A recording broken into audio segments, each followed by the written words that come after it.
back to my channel. I'm Hisbury and today I'll be reviewing the Dreamland Billionaires series by Lauren Asher.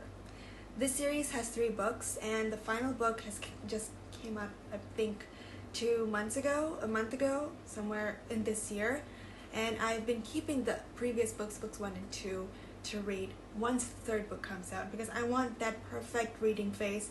And I've been keeping myself from the spoilers on Instagram and TikTok, and let me tell you, it was actually worth the wait. The series is about the Kane brothers, Rowan, Declan, and Callahan. Book 1 is called The Fine Print. It's about brother number 1. I don't think so, he's the oldest. It's about Rowan and Zara. Rowan Kane is, well, all 3 of them are grandchildren of the owner of Dreamland. The owner passes and leaves tasks for the grandchildren in order for them to get their inheritance. So Rowan's task is to just make the place better in order to get his share of inheritance, and then he can get out. He needs a project designed and creates a portal online for submission. Zara is an employee and drunkenly sends hers. Rowan likes the design and also of course likes Zara, so he uses a pseudonym and a fake number to talk to her. Zara has an ex-boyfriend who worked in Dreamland as well. And when she finds out that she's been falling over Rowan Kane, her boss, she gets livid. But, she forgives him and they end up being friends with benefits. But Rowan says that whole friends with benefits, that whole spending time together thing is a mistake. And she's distracting him from a couple of months.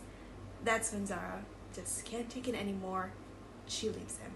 And Rowan then has to grovel for Zara. This book was a 5-star read and I could not stop swooning over how Rowan grovels for Zara. The trigger warnings of this book are abusive parenting, cancer, and infidelity. And this book is a billionaire romance because, well, Rowan is a billionaire. A workplace romance because employee boss. And it's Grumpy Sunshine since, yes, Rowan is grumpy and Zara is sunshine. Book number 2 is called Terms and Conditions, and this is about Declan, Kane, and Iris. Declan's task is to get married and have a kid. Iris is his secretary, so she found someone perfect for the job, but Declan blows it.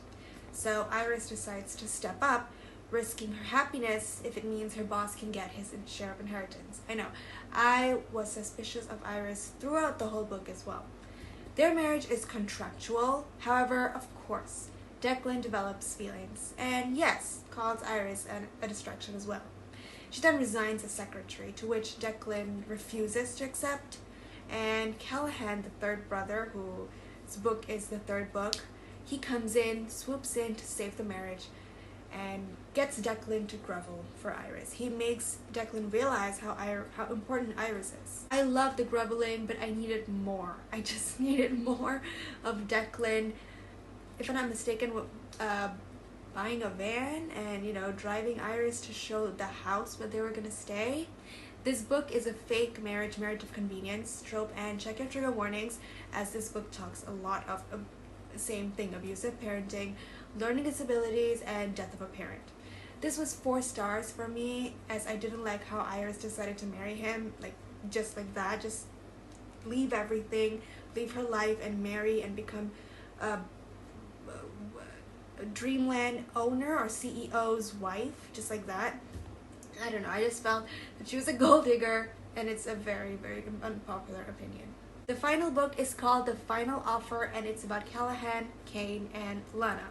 They both used to date until Cal dumped her over his sobriety issues, and his task is to come back to the small town, Lake Wisteria, where Lana stays and where he stayed during his relationship with her. He needs to sell the place to get his share, but that place is owned by Lana. So he needs to, struck some kind of deal in order to sell that place. Grandpa Kane, up in heaven, actually wants Cal and Lana to get back together. Lana is looking after her niece as her own child, as her sister is unfit to parent. Lana doesn't trust Cal, so he stops drinking. And then the trust starts developing, only Lana finds out about the share and the will and the inheritance, to which she dumps him. And this is the part where I do not agree with Lana. I mean, you're not his brother, sister, mother. Why would he want to tell that to you, you know? You're nothing. You're his ex-girlfriend.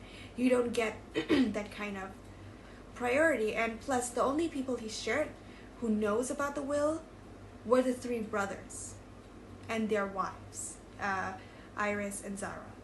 Why would Lana need to know anything? So Callahan has to grovel for Lana for that another shot, that last chance as well.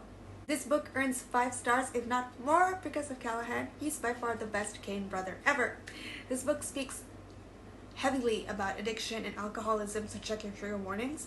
And the trope of this book is small town romance and second chance romance. And yes, I hate Lana and her friends for dumping and hating Callahan during the whole will issue. So that was the only problem for me in this book. Everything else was perfect. My favorite book of the whole series is The Final Offer, and of course my favorite brother is Callahan. I loved how he helped Jacqueline's marriage and groveled for Lana. Even though Lana dumped him, and you know, the fact that it wasn't even his fault, and he groveled for her, that was so sweet of him. And he was so nice to Lana's niece Camilla. I don't have a favorite girl because I couldn't choose between Zara, Iris, or Lana, but I absolutely loved little Cammy. I liked the part where she extorted $500 from Callahan. She acted like she didn't know how to count or she didn't know what she was doing, which was too smart for her age, and I like that. That's the end for my review for the Dreamland Billionaires series by Lauren Asher. Don't forget to like this video and subscribe to my channel for more book review videos. That's all for now. I'll see you soon. Bye!